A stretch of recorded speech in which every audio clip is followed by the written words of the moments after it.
Hi, this is Delia from Voices of Wentworth. Sophie, one of our volunteers, has asked me to do a quick wrap-up of our week. What your Voices team has been working on, what issues that Wentworth voters care about have been in the headlines, and what's coming up that you can participate in. As you know, Voices of Wentworth's role is to listen to what local people care about, provide detailed fact-based information about those issues, and where there's a disparity between what local people are asking for and what they're getting in terms of federal policy, we advocate for what they want. Our Voices of Wentworth volunteers have been super busy this week on all three of those activities, because one of the main things that local people want is a federal integrity commission. And the biggest news this week was the announcement by Gladys Berejiklian that she was being investigated by the New South Wales Independent Commission Against Corruption, and that as a result, she would not only step aside as Premier, she would resign that role and also resign her position as the local state MP for Willoughby. We were a bit concerned that this might have repercussions for what people want, which is a federal integrity commission.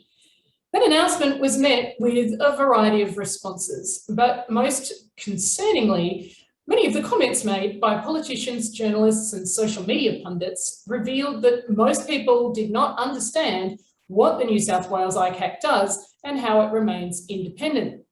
So your Voices of Wentworth volunteers swung into action, collating queries from the public and putting those to former ICAC Commissioner Anthony Wheely QC for fact-checking. We can't thank Anthony enough. He patiently mapped out exactly how the New South Wales ICAC operates and myth-busted some of the crazy claims being made to the media. The video of the interview is on our website and our YouTube channel with hundreds of views so far. And the awesome Voices of Wentworth volunteer, Kath Naish, summarised the material into a Twitter thread that has been seen by nearly 250,000 twits, as I think they're called, and has garnered such a warm reception. People were saying it was the best investigative journalism they've seen on the topic. Go Kath. Meanwhile, on Wednesday, we held another Voices from the Couch, which gave people an opportunity to have a chat about the issues they care about. Their concerns are written down anonymously by a scribe and will be included in a report that we're preparing for our local member and any other candidates that run in the Wentworth electorate. In other news this week, thanks to an amazing volunteer called Mick, we now have a Voices of Wentworth podcast. You can find it in all the usual places, such as on your iPhone podcast app.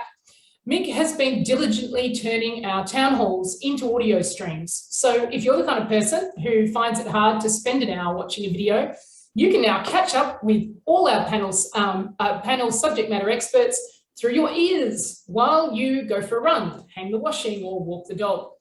Most of the town halls are up and more will be added over the coming week. Thank you, Nick. During the week, I had the pleasure of being interviewed by Channel 9 News. We're hoping that will air at 6 o'clock on Saturday, 9 October, so keep an eye out. But nothing is for certain in TV land, so we can only just cross our fingers. We've had a flurry of interest in Voices of Wentworth t-shirts, so Sophie's going to order a new batch. It makes me so happy when I run into people wearing them in the street. It really shows that local people are engaged in their democracy and they care. It is okay to care about your democracy, people. Wear your t-shirt and be proud. I'll give another pitch to ask viewers to please complete the Wentworth Cares survey. It's so important that we know what issues concern you so that we can target our efforts to the things that you care about. Thanks to all our volunteers and supporters for another epic week in Wentworth land, and that's a wrap. Authorised by D. Burridge, Bondi Junction.